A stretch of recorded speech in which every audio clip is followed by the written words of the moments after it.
This is Advisor 3.0, a show designed to help you as a financial advisor elevate your professional practice, transform your clients' lives, and take your business to the next level.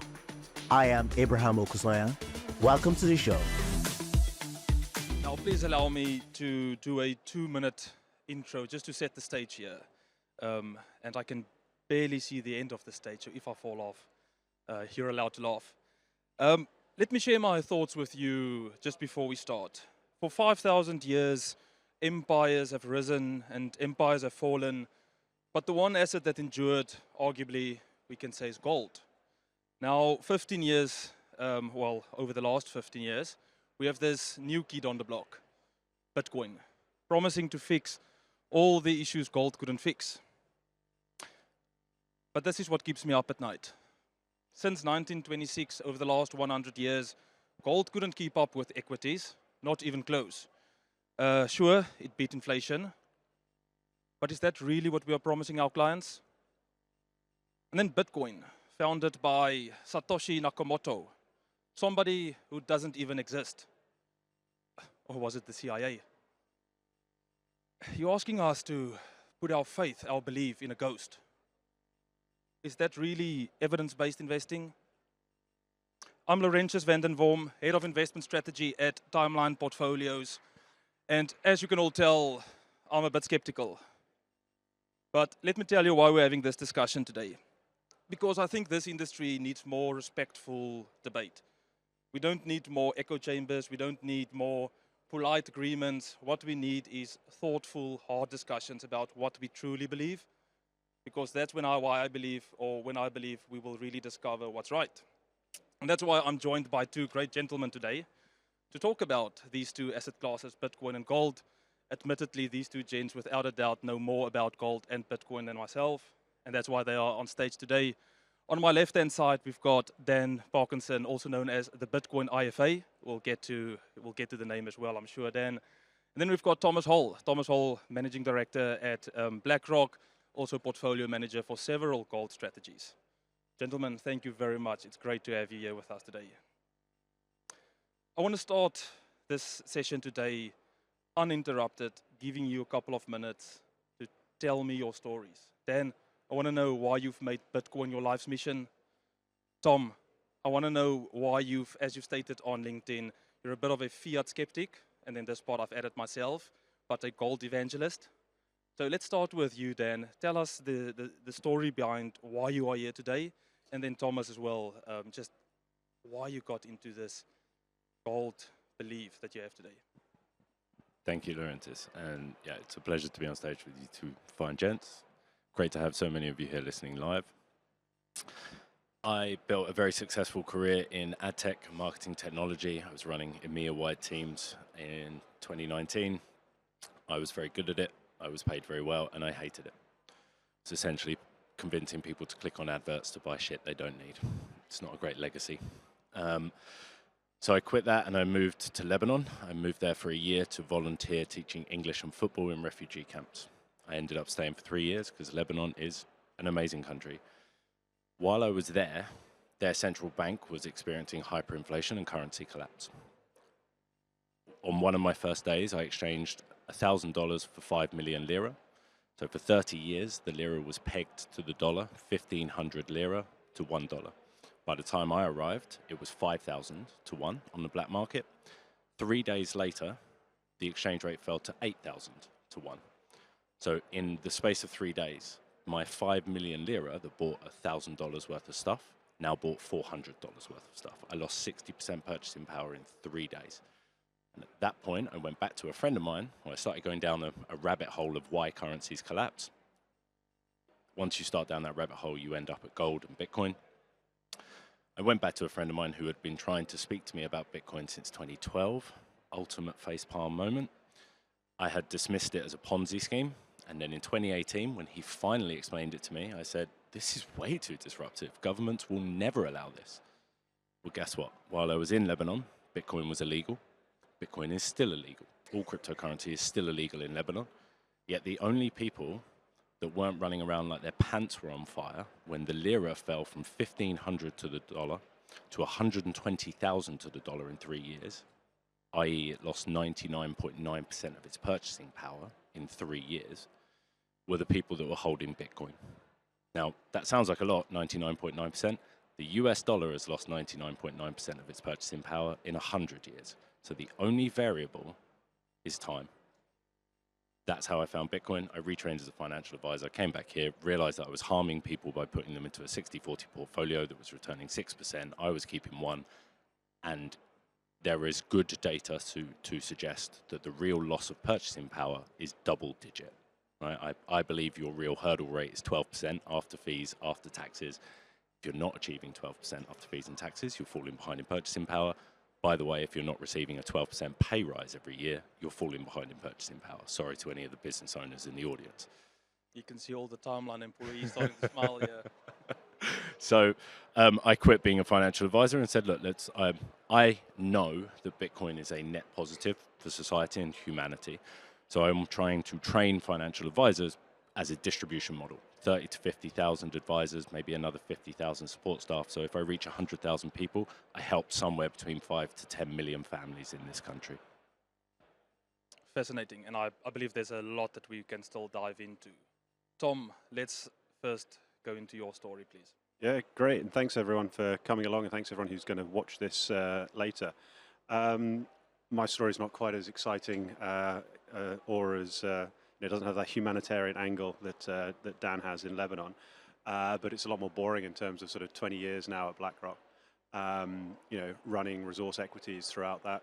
Always had a passion for mining, engineering, and trying to work out if something is economic, sub-economic, or a fantasy and a treasure map with a liar trying to raise money off the back of it, which a number of mining companies end up being. And along the way, I sort of developed a passion for gold. And it really comes from, BlackRock, we talk a lot about risk management, and I think, there'll be plenty of people in the audience here and who watch it at home later who feel their job is risk managers. And you think about when you're risk managing, well, what is the lowest risk asset that you can have? Everybody thinks that, going into growth equities is typically a risky asset allocation. The gold funds that we run typically have one of the highest risk ratings on all of those sort of, little number charts at the top left of fund information sheets. But what truly is a risk-free asset? And if you ask anyone, if I ask my mum, what's the lowest risk thing that you could hold in your SIP or your ISA, she'd go, well, cash, or maybe a government bond if she was, had a meeting with her advisor more recently. And I kind of, as I've sort of gone through, especially the last 10 years, kind of just begun to think this is such, a false proposition. And actually the riskiest thing you can own is cash in a world where inflation numbers are, I won't say manipulated because it's a bit provocative. I'll let Dan do the provoking because he doesn't have a compliance department. But, inflation numbers are certainly open to interpretation. Everyone in the room knows that the real cost of living has not gone up on average 3% over the last 10 years, but multiples of that. And if you had held cash or any cash-like instruments, your purchasing power has been destroyed. You take the euro, for example, and I know people often quote the loss of purchasing power in Bitcoin, but Bitcoin, a lot of those numbers include Bitcoin emerging rather than maturing, whereas gold has been a mature asset class for many, many years. But, you look, since the euro launched, it's lost over 95% of its purchasing power measured in gold terms. And when you look at the social, economic, political construct of the next 25 years, do you think it looks better than the last 25? Really? So what's the outlook for, that low-risk asset class? And I think you need to think about other elements of building blocks of portfolios. And, I think gold has a really important role to play in that. I think, one of the questions I know that we'll come to, and might as well get it out of the way now, is I think if Dan and I had been on a stage 5 or 6 years ago, aside from the sort of COVID masks we'd have been having to wear, Dan would have probably picked an argument with me about, how terrible gold is and how Bitcoin is so much better than gold in many, many ways. And I'm sure he holds some of those opinions. Dan, you're still allowed to do that. You can still try and do that. That's fine. And I'll accept it.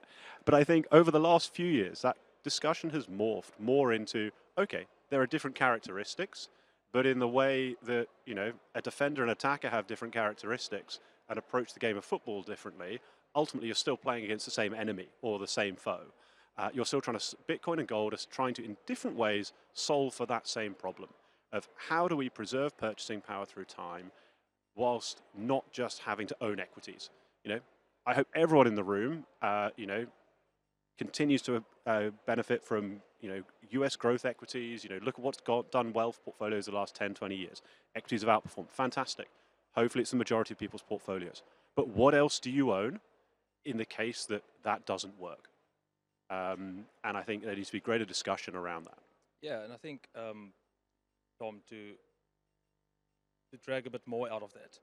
So gold, definitely you see it as a diversifying asset. I think I would even agree to that it does have unique properties. But how do you define gold sort of in the scope between bonds, equities? It is not equities. It is not cash. It has similar volatility as equities, but you could argue that it has a lot of same characteristics as bonds.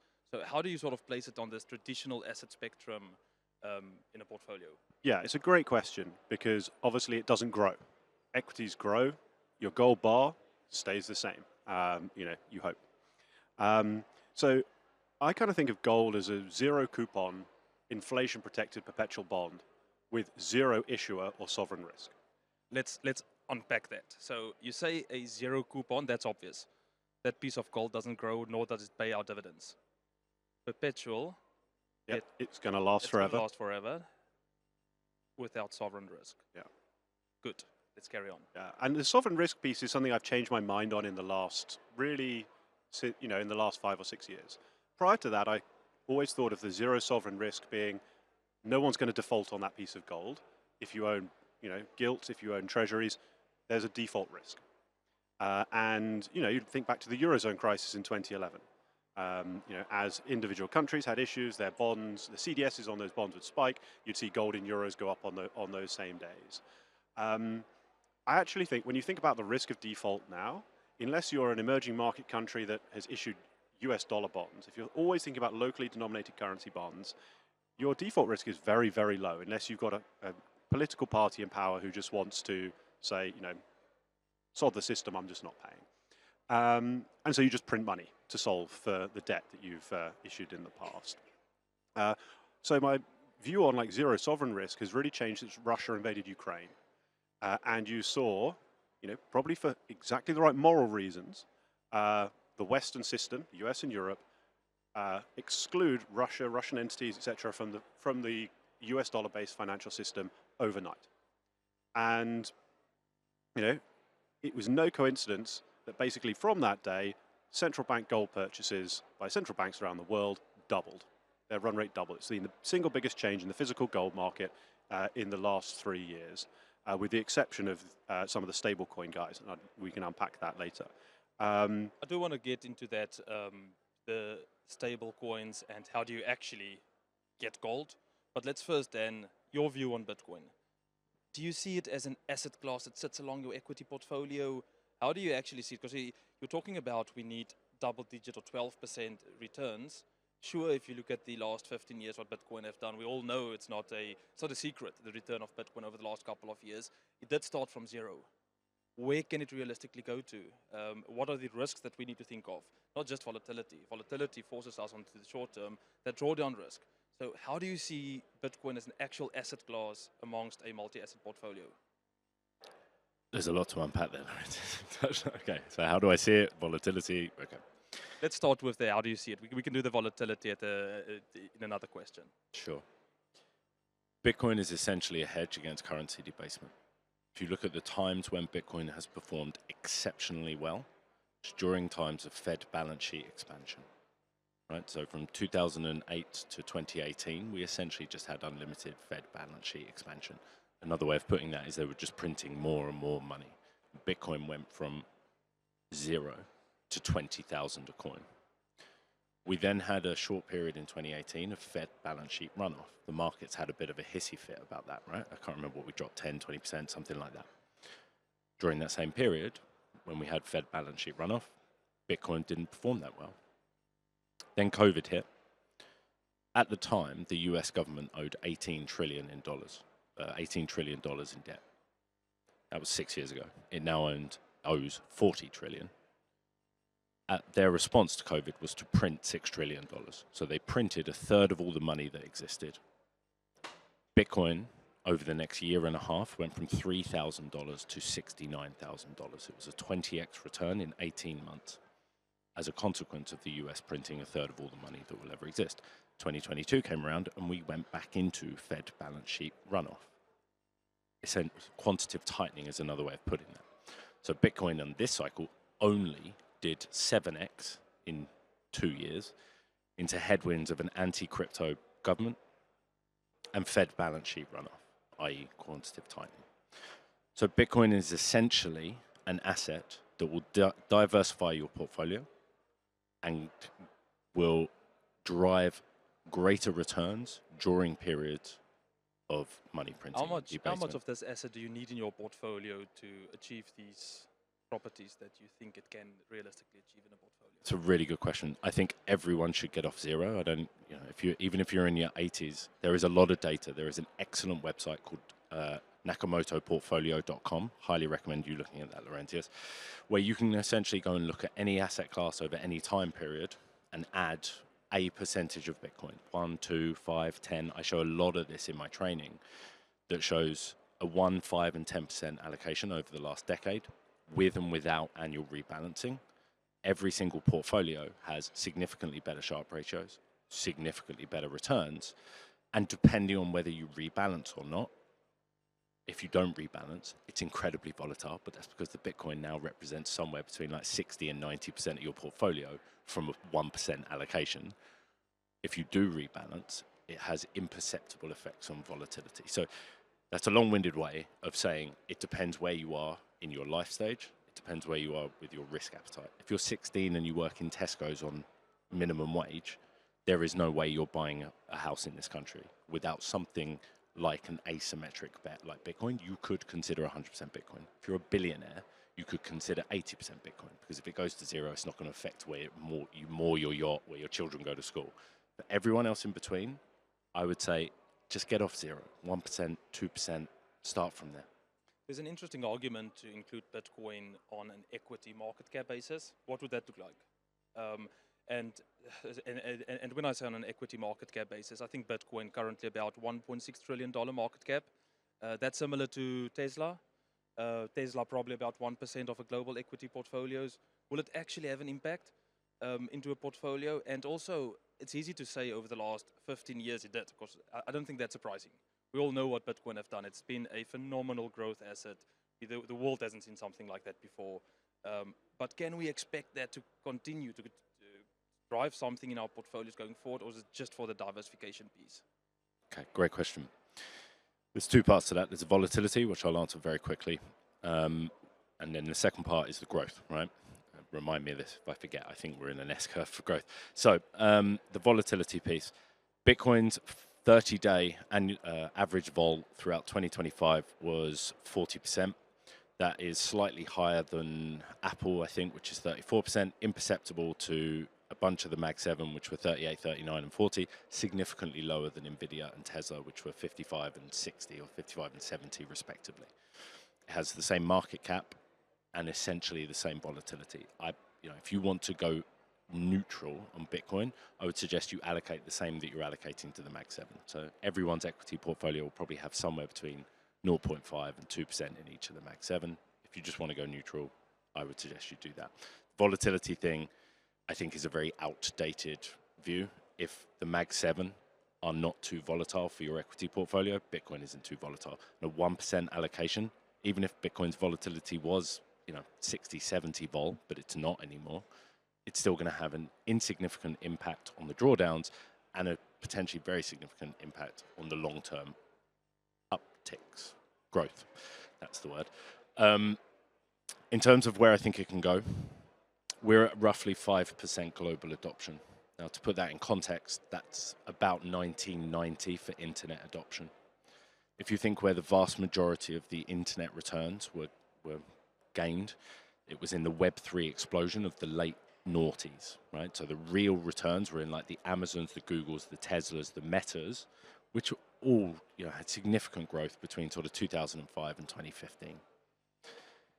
Any new technology, the vast majority of the gains are made in the early majority stage. So for those of you that don't know, my background is ad tech. Any new technology, you have 4 stages of growth: early adopters, early majority, late majority, laggards. We are still in the early adopters stage, and on any new technology, the largest growth comes in the early majority. So I actually think, although we've seen diminishing returns over the last few cycles, that's because, especially this cycle, we've been in a quantitative tightening environment, anti-crypto environment. That seems to be turning, and I think we actually see an S-curve. I actually think over the next 10 to 20 years, you will see significant returns in Bitcoin. Let's hold that thought, because I do want to ask a question on that as well. But Tom, gold. 0 coupon, perpetual bond with no sovereign risk. I can't help but to think of what is the actual risk of gold. I do not mind volatility. I do not mind drawdowns if there's going to be a recovery. What are the risks that we are talking about? If you think about the gold standard, the Bretton Woods era, gold was pegged by a government to, was it $24, then $35? You were not allowed to hold gold bullion. It was illegal. Isn't that sovereign risk? Yeah, so I think what remains as the biggest risk both to gold and Bitcoin is regulation. It also, by the way, is the opportunity, because when you look at the level of interference in financial markets, in certain other assets and aspects of people's lives, then there is an increasing demand for assets held outside of that system. And of course, you could ban private ownership of gold again. You could ban private ownership of crypto. Look at the countries in which, at the moment, gold you can own in almost every country globally without restriction. You can't do that with crypto. But what is the use of crypto in that country? It's still high. It's still significantly desired. And I think when you think back to those eras where gold was banned, information was not nearly as democratized as we have it today. It was a lot harder, I think, for people to hold companies, organization, institutions, and government to account.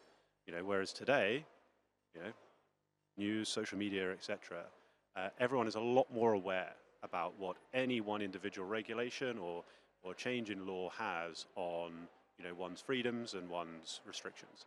And so I think it's quite a low probability event, and it would cause such capital flight, in my view, from whatever country tried to do that. Because, well, if you're going to do that to gold, for example, then what else are you going to do in terms of capital controls within that framework, and what does that do to your cost of capital, etc. There. I'm just going to touch on that as well. So the Human Rights Foundation estimates that 14% of the world are born into countries or geographies with working financial rails, rule of law, not authoritarian, not totalitarian. We are fortunate enough to be in that 14%, and we are shielded from it. We don't see it that much. But 86% of the world exists in an environment where they either don't have control of their currency, they're dollarized, or they have totalitarian governments, authoritarian regimes. The financial rails are weaponized against them. So for those folks, something like Bitcoin is a lifeline. I'm talking women in Afghanistan who want to educate themselves under the Taliban. They can pay for it with Bitcoin. Talking, people in Gaza being able to accept aid because anything on the financial rails has to come through an Israel-owned bank.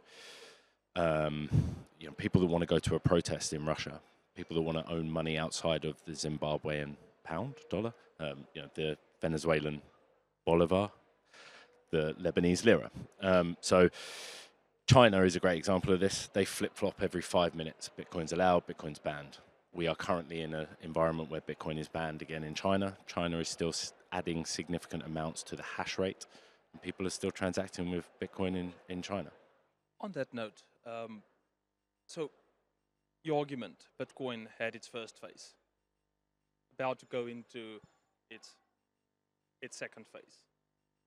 At what stage does governments actually say, well, okay, we've given you a lot of leeway, this can't continue, and apart from regulations, are there anything else that can happen to cause Bitcoin to cease to exist? We've heard about what's the 51% mining rule, or just an attack on, you know, what's going on in the US, an attack on mining infrastructure, can that actually, in a probability of outcomes, cause a real risk to Bitcoin, or is it secure against all threats? It's not secure against all threats. Realistically, I think the only real threat that would kill Bitcoin is if every single government and country on the planet started to act fiscally responsibly. Now, fortunately, we have about 2,000 years of data to show that that's not the case. We get the term debasement from the Romans, who were debasing their silver coins with lower metals. Henry VIII was colloquially known as Old Copper Nose because he was printing copper coins that were then lined with silver, and that would rub off on his nose. So we have Weimar Germany, we have Lebanon, Venezuela, and Zimbabwe in living memory. I think that's really the only real threat. The 51% attack that you're talking about is theoretically possible. In reality, tell us quickly, 20 seconds, what is this 51% attack? Okay, so the Bitcoin network is decentralized, right? And you have miners and nodes that are essentially running the whole network. So there is no central authority. If you want to change Bitcoin's code, you need to control 51% of the network, which means you need 51% of the compute power that goes into the network, right? So that's a lot, by the way, right? To put it in context, I asked a friend of mine. It's a lot, but China, which is a communist government, used to have 65% of the mining onshore. They've now banned it and it went down a lot less. But isn't that the risk? That 51% getting controlled by a government? Okay, here's why it's realistically not possible versus theoretically. You've got to add the compute power. These days, that comes from what are called ASICs, which are essentially massive boxes full of GPUs, graphic processing units. I'm not sure if you've seen what's happened in the last 5 years, but those things are in very, very high demand because there's this thing called AI that uses GPUs. If you want to add enough compute power to the Bitcoin network, you've got to buy all of the GPUs that every company produces for I don't know how long. So you're competing with all of the Mag 7 who are buying them. Also, as soon as one party looked like it was doing it, the Bitcoin network would fight back. But here's the other thing. Even if you were able to get all of that compute power and say, I now run the Bitcoin network, I have enough compute power to run the Bitcoin network. You run the Bitcoin network. Why do you want to destroy it? Interesting, interesting. Tom, I'm going to get back to you. Let's bring it back into your portfolios, your field of expertise. How do I buy gold? Coming from South Africa, it's illegal to own bullion. Yes, you can do Krugerrands. These days, ETNs, ETFs, you're the expert on these strategies. How does an advisor actually buy gold? Yeah, so several ways that you can do it with very different risk characteristics, carrying costs, and initial transaction costs. So, you know, on our team, we run gold equity strategies. You can buy those through, you know, they're all UCITS compliant, buy them through the standard platforms, many of which are represented here today. Now, that you're not buying direct gold exposure there. You're buying exposure to the profitability of gold mining companies around the world. And hopefully, you know, through our research, we're able to create a portfolio that through time outperforms the average gold miner globally. But that's not the same as the physical gold. No. Let's talk a little bit about that as well. And so if you want to buy physical gold itself, you've got a number of options. The first is go to your local bullion dealer, plenty of them in London, and buy coins or bars. Small physical spread, but on sovereigns, you know, you're talking, you know, 1 to 2% max. And because they're legal tender, they're CGT free. You know, that's still an advantage that gold has in many countries in terms of favorable tax treatment. And some of those companies, you know, that you'll find in Hatton Gardens or in St. James's will also help you put those into SIPs. You can wrap that physical that they will then store in sort of insured vaults into your SIP. Obviously, you could keep it at home, but that has some fairly high security risks as well.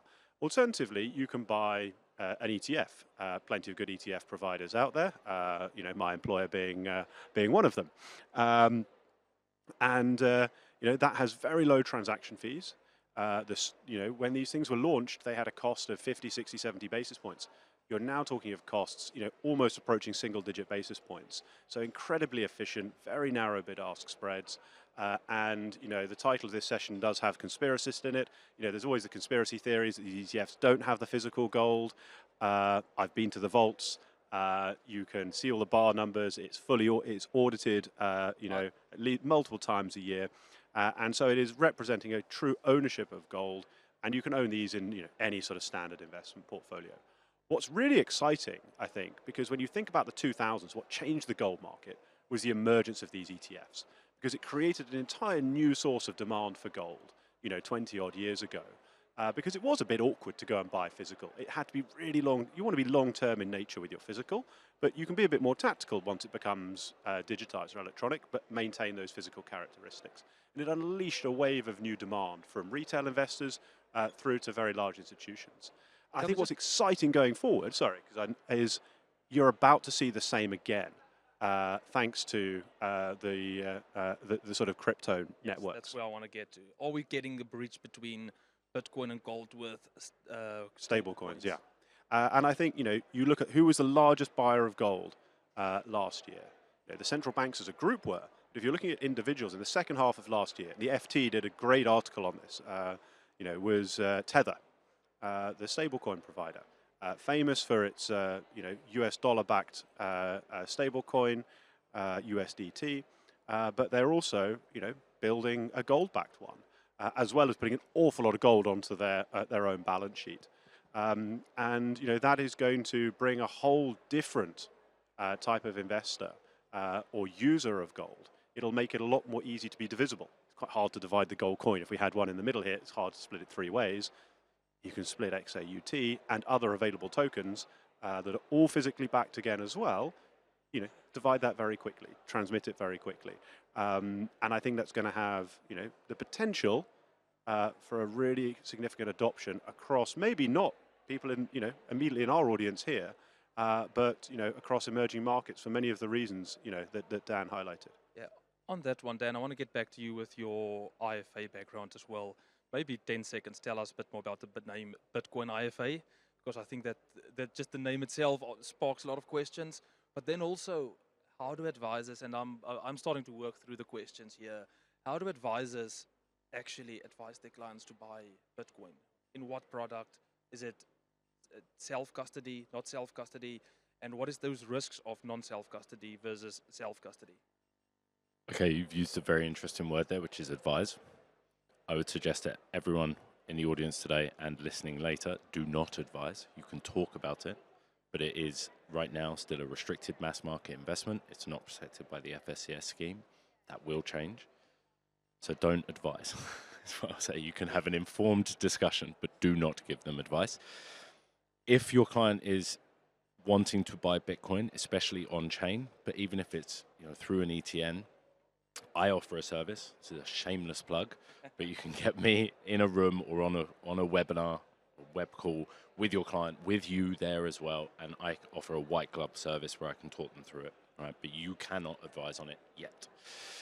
Bitcoin IFA name is slightly putting the cat amongst the pigeons. Right, I knew that it would, but it also highlights Bitcoin is not crypto. Crypto is not Bitcoin. They are different. We won't go into what we can do. I'm not sure if we have time, but essentially they are very, very different propositions. So again, that was putting the cat amongst the pigeons. Good, interesting. One of the questions also that comes up quite a lot is the link to nefarious activities. Specifically, we've had this question come in way before we've started. Terrorist financing. Address those concerns, please. Sure thing. Blockchains are 100% transparent. You can look at every transaction that has ever happened going back to inception. Bitcoin is no different, but there have been various studies run. The latest that I show in my webinar training was a study conducted in 2024 that showed that all transactions across all cryptocurrencies that can be confirmed as illicit activity account for 0.14% of all transactions on all blockchains. The reason for that is because it is 100% transparent. It's pseudo-anonymous, or it's anonymous in real time. It's pseudo-anonymous.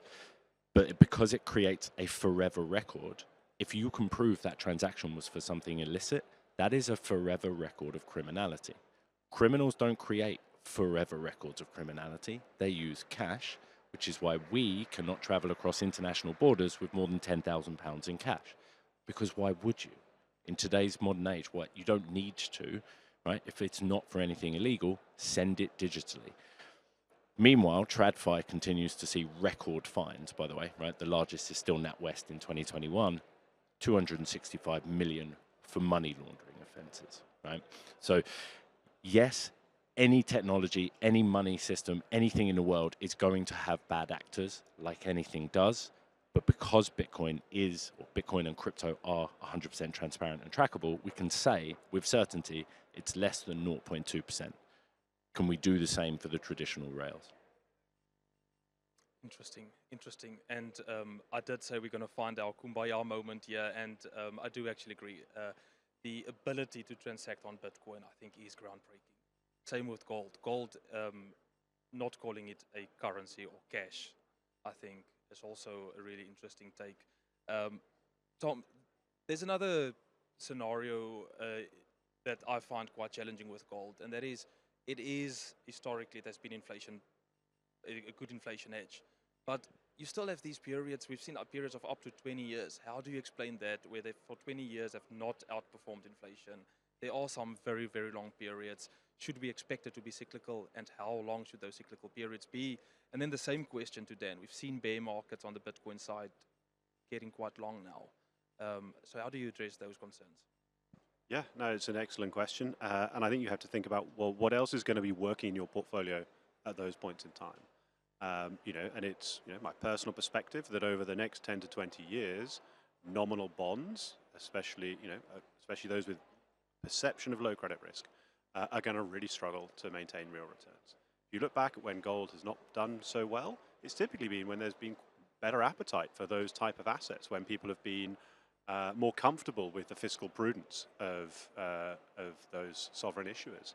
And I think when you look on a go-forward basis, there are many questions around the sustainability of government finances around the world. I don't think that's a controversial statement. And you look, and I think you go back again to COVID, the policy response, which again may have been the right response at that point in time to look after people, to basically say we will create money, we will take on an awful lot of debt to cope with this crisis, means that the idea that any government is going to get elected going forwards on a platform of austerity, let alone a balanced budget, let alone a surplus, is just, I think, fantasy. And what does that mean for the future appetite for real hard assets? Gold is just one of those. I'm not going to go and leave here and put my tinfoil hat on and go and sit in some corner of Reddit and FinTwit saying that gold should be $60,000 an ounce tomorrow, and if you don't believe that, you're an idiot. I view it as part of a portfolio. You can go and buy infrastructure assets. I think they're going to outperform government bonds, real hard assets, and they've got an income stream. Very different characteristics compared to an equity, bond, or even gold. I think that's a key message, getting rid of that single line item mindset in a portfolio. And that is something that we all are a little bit guilty of, because we do look at those individual assets in our portfolio and ask the question, why is it done so terribly? We don't look at the portfolio. Then I want to get your view on it. Bitcoin, long bear markets. How do you, as an advisor, not advise a client, educate a client on what to expect? I mean, you say long bear markets. I was at the Trap Live podcast recording yesterday. Nick Lincoln said something along the lines of equity markets tend to go up 75% of the time, decline 25%. Bitcoin to date has a very observable 4-year cycle, which is 3 years up, 1 year down. So that's in line with equity markets. So yes, there are, historically, there have been 12-month bear markets, but they have been followed by 3 very, very good up years. If this cycle plays out like previous cycles, I would expect that to, I think 27, 28, 29 could be very, very good for Bitcoin. And we've got 2 minutes left, and I want to get one final question in, and it's the same question on cryptocurrencies, well, Bitcoin and gold. It's valuations. 21 million cap, 1 million sitting with Satoshi Nakamoto, who nobody knows who it is. How do you value Bitcoin? Bitcoin is the first globally liquid trading asset that trades 24/7, 365. Right now, the market in aggregate is telling you it's worth $80,000 a coin. I know that we all want to put quant models in, and someone needs to tell you that it's undervalued, but here's the thing. You can run all the quant models in the world. Markets go up for one reason. There's more buyers than sellers. They go down for the same reason. And if you run a quant model that tells you an equity is undervalued and you go and buy it as a consequence, well, someone's on the opposite side of that trade telling you you're wrong. And some quant ran the day, the week, the month before Lehman Brothers went bust saying this stock is undervalued, right? So how do you value Bitcoin? It's a hedge against current government debasement over the next 20 years. If it does what we expect it to do, it's cheap. And if you're going to hold it for a period of 4 years or more, it has a 99.8% hit rate of returning more than you bought it for to date. Interesting. Tom, gold. We take it out of the ground. It's not cheap to take it out of the ground. We bring it to London. We stick it back into the ground. How do you value that? Yeah, it's always slightly depressing when you go and visit a gold mine that you think that at least 50% of what's being taken out of a very large hole is ending up in a far smaller hole. I think with gold, it will be cyclical, but you've got a structural tailwind that I think is stronger today than when I started my career at BlackRock, 20 years ago, almost to the month. I think of the factors that have pushed gold up in those 20 years, and almost all of them, those tailwinds are stronger today. And I look around, and even on the team at work, I go, how many of you guys actually own physical gold? Luckily, quite a few of them buy the fund, which is nice of them. But the actual ownership of gold is still really low. Yet they'll all have savings in various fiat currencies, and that's fine. If in a 3-month, 6-month, 12-month period, you kind of feel fine. And if gold actually drops a little in that, you kind of go, well, I'm right. Come see me in 10 years' time. Come see me in 20 years' time, and we'll see. You bring your £1,000, or you bring your 3,500 pounds. I'll bring my 1 ounce of gold, and we'll see who can, buy more Arsenal tickets to the Champions League final. Because 3,500 is basically the black market price of an Arsenal ticket for the Champions League final in a couple of weeks. And I reckon that ounce of gold will still get you into the Champions League final in 10 or 20 years. We might not be there, but that £3,500 won't touch the sides. Very interesting. Very interesting. Gentlemen, thank you very much for the session. I'm going to give you 30 seconds. Final thoughts, if you have any. From my side, it was really appreciated to get you guys on stage today. Not easy to get somebody on stage that is willing to be challenged. I do appreciate it. Final 30 seconds. Both Dan, Thomas, do you want to go first, and then maybe Dan? No, just thanks for listening, everyone. I'm a little bit more constrained in what I'm allowed to say, than Dan is. So, hopefully it's still been interesting. And good luck. This is, I've been doing this 20 years. This is some of the most challenging markets that we've tried to navigate in the short run for our clients. It's stressful. It's not easy. I hope you guys are all okay and get through it as well, because it's and I hope your clients are all okay as well. It's pretty tough out there right now. I just want to thank you, Abraham, Hannah, Melissa, at Advisor 3.0. Thank everyone for coming to watch. We have barely scratched the surface on Bitcoin and digital assets. For anyone here or anyone listening later, I have just launched a free members platform. You get a webinar that counts as 2 hours structured CPD. It's 10% of your annual requirement. It's worth £500. It's included free when you join. Please come and speak to me afterwards, or just head to the bitcoinifa.com. You can sign up there. As I say, it's completely free, and it's there to educate you and really dive deep into this thing, because it's coming. It's going to change. Regulation will change. To quote Alan Smith, who was on a podcast with me recently, fix the roof while the sun is shining, because you don't want to be playing catch up with this thing when the regulation changes, and it will. Thank you very much, Dan. Right, thank you, everybody. Thanks for joining. Let's get off the roof before everyone starts.